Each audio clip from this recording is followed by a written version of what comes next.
Railway சாலையில் சென்று கொண்டிருந்த இளைஞரை பின்தொடர்ந்து பைக்கில் வந்த 3 பேர் அவரை வழிமறித்து சரமாரியாக வெட்டி கொன்ற கொடூரம். செல்போன் நம்பரை ட்ரேஸ் செய்து கொலையாளிகளை கைது செய்த போலீஸ். இளைஞரை கொலை செய்த நபர்கள் யார்? வெட்டி கொலை செய்யும் அளவுக்கு அப்படி என்ன கோபம்? நடந்தது என்ன?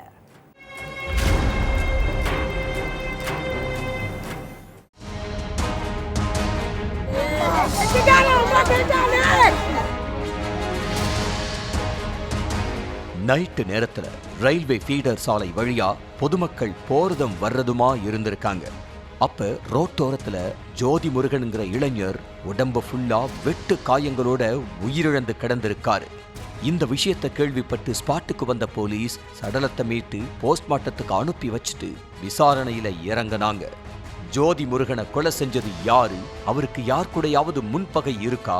அவர் மேல போலீஸ் ஸ்டேஷன்ல ஏற்கனவே வேற எதுவும் கேஸ் ஃபைல் ஆகி இருக்கான்னு செக் பண்ணி இருக்காங்க.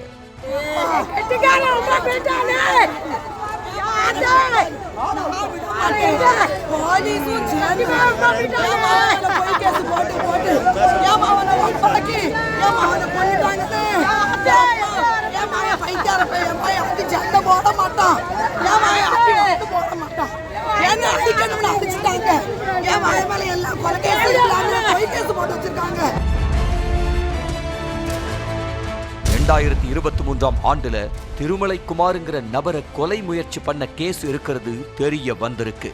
இதனால இந்த தரப்பை சேர்ந்தவங்க தான் இந்த கொலையை பண்ணி இருக்கணும்னு நினைச்ச போலீஸ் திருமலைக்குமாரோட ஃப்ரெண்ட்ஸ் உறவுக்காரங்களை பத்தி விசாரிச்சிருக்காங்க.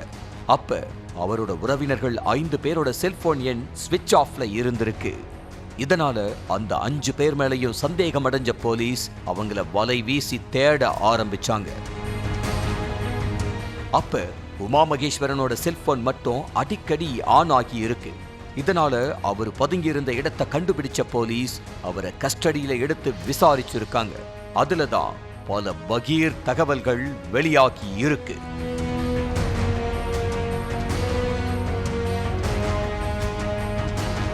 தென்காசியில் உள்ள ராமசாமியாபுரம் பகுதியை சேர்ந்த ஜோதி முருகனுக்கும் அதே பகுதியை சேர்ந்த திருமலைக்குமாருக்கும் ஏரியாவில் யார் பெரிய ஆளுங்கிறதுல நீண்ட நாட்களாவே பிரச்சனை இருந்திருக்கு.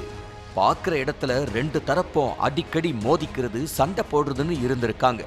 இதுக்கிடையில 2023ஆம் ஆண்டு திருமலைக்குமார் தரப்புக்கும் ஜோதி முருகன் தரப்புக்கும் பயங்கர பிரச்சனை ஏற்பட்டிருக்கு. அப்ப 2 தரப்பும் பயங்கரமா மோதிக்கிட்டாங்க. அப்போ மறைச்சு வச்சிருந்த கத்தியை எடுத்த ஜோதி முருகனும் அவரோட நண்பர்களும் திருமலைக்குமார சரமாரியா குத்திட்டு தப்பிச்சு போயிட்டாங்க. இந்த வழக்குல ஜோதி முருகனை கைது பண்ண போலீஸ் அவரை சிறையில அடைச்சிட்டாங்க.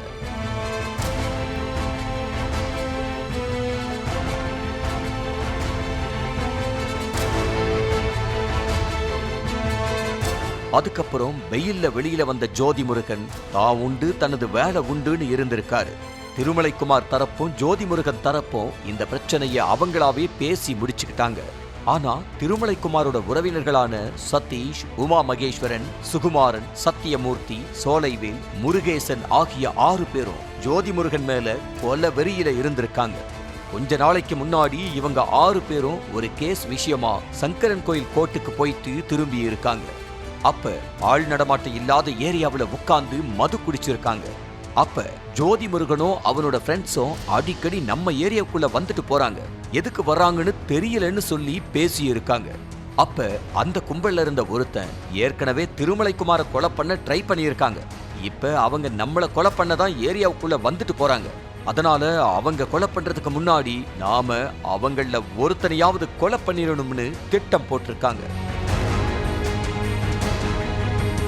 சதீஷ், உமா மகேஸ்வரன், சுகுமாரன் ஆகிய 3 பேரும் ஜோதி முருகனோட நடமாட்டத்தை கண்காணிக்க ஆரம்பிச்சிருக்காங்க. அப்ப ஜோதி முருகன் சங்கரன் கோவில் ரயில்வே சாலை வழியா போயிட்டு இருந்திருக்காரு. இதை தெரிஞ்சுக்கிட்டு அரிவாள் உள்ளிட்ட ஆயுதங்களோட பைக்ல வந்த சத்தியமூர்த்தி, சோலைவேல், முருகேசன் ஆகிய 3 பேரும் ஜோதி முருகனை சரமாரியா வெட்டி கொன்னுட்டு தப்பிச்சு போயிட்டாங்க. அடுத்து செல்போன் சிக்னலை வச்சு உமா மகேஸ்வரனை தட்டி தூக்கிய போலீஸ் அவர் கொடுத்த வாக்குமூலத்தை வச்சு மத்த 5 பேரை அரெஸ்ட் பண்ணி சிறையில அடைச்சிட்டாங்க.